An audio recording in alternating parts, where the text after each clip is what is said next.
Bonjour, je suis Hakim La'alam et je vous propose ma chronique du dimanche 18 février 2024. Elle s'intitule « Les circuits halal de l'argent cachère ». Oui, les États-Unis n'aident pas seulement Israël en armement. Washington donne aussi de l'argent, de gros bifetons, des masses d'argent et pas que du pourboire.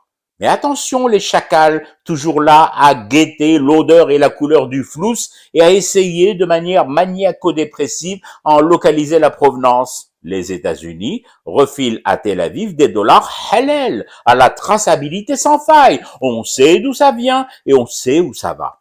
Prenez les banques, que le haut du panier pour abriter les bifetons avant leur départ pour Israël.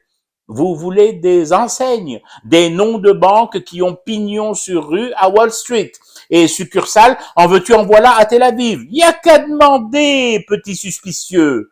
JP Morgan, Chase, Morgan Stanley, Citigroup, Bank of America.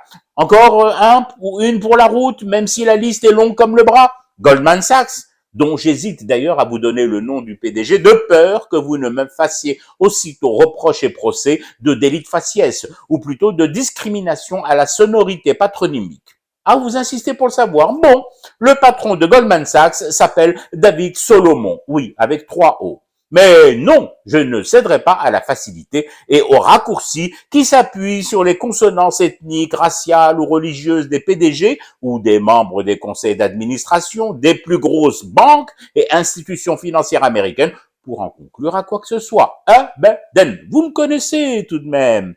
Je note juste ces notes envoyées par toutes ces banques à leurs filiales et succursales israéliennes, leur enjoignant, depuis le 7 octobre dernier, de ne rien changer au rythme de travail. Bien au contraire, d'en accroître les flux et mouvements de capitaux, tout en se prémunissant de tout risque sécuritaire et danger par l'application stricte du mode télétravail. Bossez à la maison, mais bossez, ne baissez surtout pas le rideau. Si c'est pas de l'engagement, alors je n'ai rien compris au jugement de Salomon. Bon, j'ai tout de même compris un chouïa des mécanismes et des circuits de circulation du blé entre un Miracle Cobra et Israël. Des entreprises américaines de gros, très gros groupes comme Coca-Cola, Motorola, Microsoft, Hewlett-Packard, Intel et ses processeurs, Nvidia, leader mondial des puces ou encore Starbucks font de l'argent, en gagnent des masses, en placent dans des banques amies, j'allais presque dire frangines et cousines, et cet argent, légalement gagné, bien sûr, mais tout aussi illégalement mis dans des coffres aux États-Unis, s'en va ensuite voyager vers Israël pour y trouver refuge dans d'autres coffres, mais des mêmes marques que les coffres américains d'où il provient. En gros, et pour ne pas trop vous prendre la tête, du fric d'entreprises pro-sionistes ou carrément sionistes bossant aux États-Unis et déposé dans des banques américaines très sensibles à la finance cachère ou carrément propriété de l'intérêt sioniste pour être envoyé ensuite en Israël. Encore plus court, Israël finance Israël par l'entremise des États-Unis, ou plus exactement à travers le 51e État américain non officiellement arboré sur la bannière étoilée, celui de Wall Street.